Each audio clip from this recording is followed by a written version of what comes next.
Adding salt to something seems to have gotten close to adding sugar. You do it because it tastes better, but at the same time you feel that little bit of guilt. World Health Organization, in fact, suggests to eat less than 2000 milligrams of sodium per day, which by the way equals to 1 teaspoon of salt. And just to be clear, salt isn't equal to sodium. 1 gram of salt is equal to around 338 milligrams of sodium. Alright, but what about this graph here? Well, your graph seems to make everything more complicated, so let's make everything even more complicated.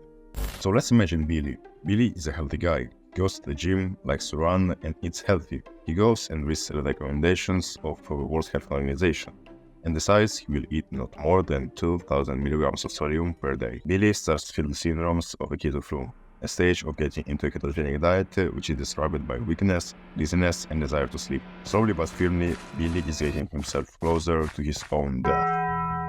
When looking at this new study, we can see that sodium excretion comes close to sodium intake, going as high as 87 grams of salt per day. All this confusion about salt restrictions and people that can actually filtrate 87 grams of salt. Whoa. Let's break a bit. 87 grams of salt are actually hell a lot.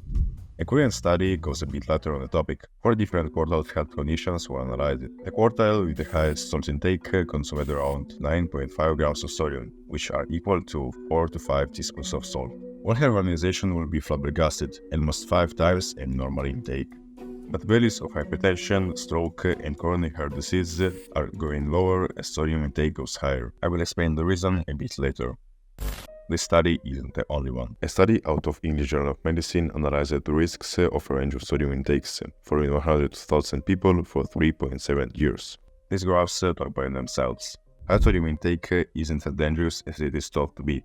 Again, there is a little variable that can change everything about the effects of high salt intake, but as I have to increase my review duration, you will have to wait a bit.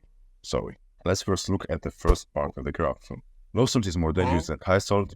Yes, it is. Salt has a range of important functions inside the organism. It's needed by the heart to pump blood properly, it is needed for digestion, necessary for the bone formation and strength, it is used also in cell communication and in the communication between neurons. Sodium is so important that the organism has its own hormones that it uses to keep the sodium in when a deficiency of sodium occurs. One of these hormones is aldosterone, and aldosterone is associated with high blood pressure, chronic kidney disease, increasing inflammation, and cardiovascular heart disease.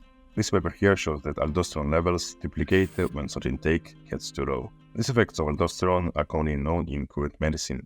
There is such a drug as ACE inhibitors. They block the enzyme which is needed to convert angiotensin inside the renin-angiotensin-aldosterone system. But instead of increasing salt intake, a drug is prescribed. Alright, this is it. No. Low salt can actually make you fat.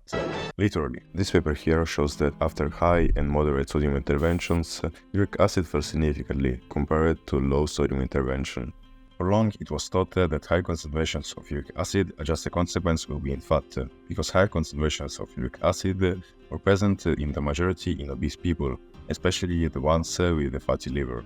But when uric acid was put on liver cells, they produced fat. Rather than a consequence, uric acid induces fatty liver. Uric acid also stimulates the production of citrate and inhibits an enzyme needed for the burning of fatty acids. As a consequence, we have more fat synthesis, less fat burning, and less energy being produced.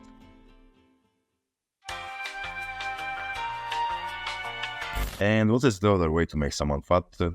Give them insulin resistance. This paper shows direct connection between aldosterone and decrease in insulin sensitivity. And another study put their subjects on a low salt diet for a week, and saw a decrease in insulin sensitivity. And one of the papers has shown that elevating salt intake may improve insulin sensitivity in diabetic, salt-sensitive, and hypertensive subjects. Dr. Nicolo Antonio, author of the book The Salt Fix, suggests that bringing someone's salt intake higher, even above what is generally recommended, may help improve insulin sensitivity.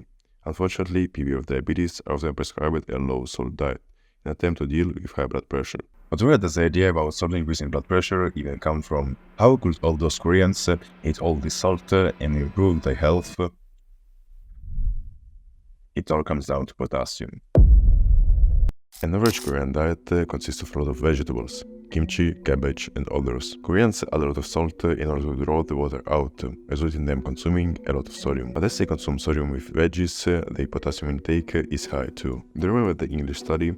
They made a similar graph on potassium. The more potassium intake goes up, the more risks go underground. Generally, a consumption of 1.5 grams of potassium a day will put your health on the next level. Dr. Nico Antonio points out in his book that high salt association with high blood pressure can often be explained by low potassium intake. To further convince you that low salt is bad and an adequate salt intake is essential, when babies are given too little salt, they end up having health problems in adulthood due to the underdevelopment of cardiovascular organs or decreased number of nephrons in the kidneys. Low salt is also responsible for onset hypertension in adulthood. This applies also to the babies still inside the mother's womb. Let's use the next 5 seconds to assimilate the information we have learned so far.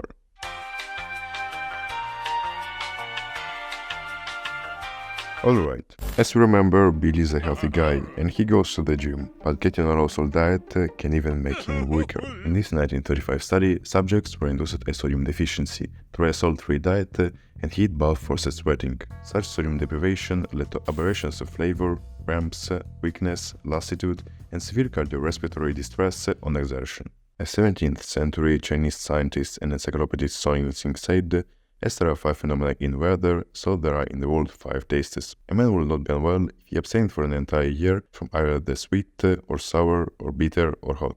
But deprive him of salt for a fortnight, and he will be too weak to die up a chicken. So, if you want to be able to train hard, you have to get your sodium, but not just 3 to 4 grams. Inside the running culture, there is such a thing as salt pills. They are usually used to prevent cramping. People that practice a ketogenic diet, fast, sweat, drink coffee, or train a lot, have to increase the sodium intake by around 2 grams. The reason is simple, they just excrete more sodium, and so their need for sodium is higher. What can you take from this video? High salt isn't that much of an enemy, low salt is. Our World Health Organization suggests the optimal sodium intake is below 2000 mg per day. The science suggests that the optimal sodium intake is between 3 to 6 grams per day. And just in case, if you didn't know, salt can actually be found in normal food too. If you really want to know your exact sodium intake, you'll have to use one of calorie calculators. You can just look for one on App Store. Also remember to get in your potassium. 1.5 grams will be enough, but the more potassium, the better. As you fast, drink coffee, practice a ketogenic diet, sweat or train a lot, you have to increase your sodium intake a little bit more than normal people should. Remember, I'm not a doctor, but just a synthesizer. You have to consult a good health expert in case you have some special health conditions and you want to increase your salt intake. Thank you all for watching and see you next one. Bye.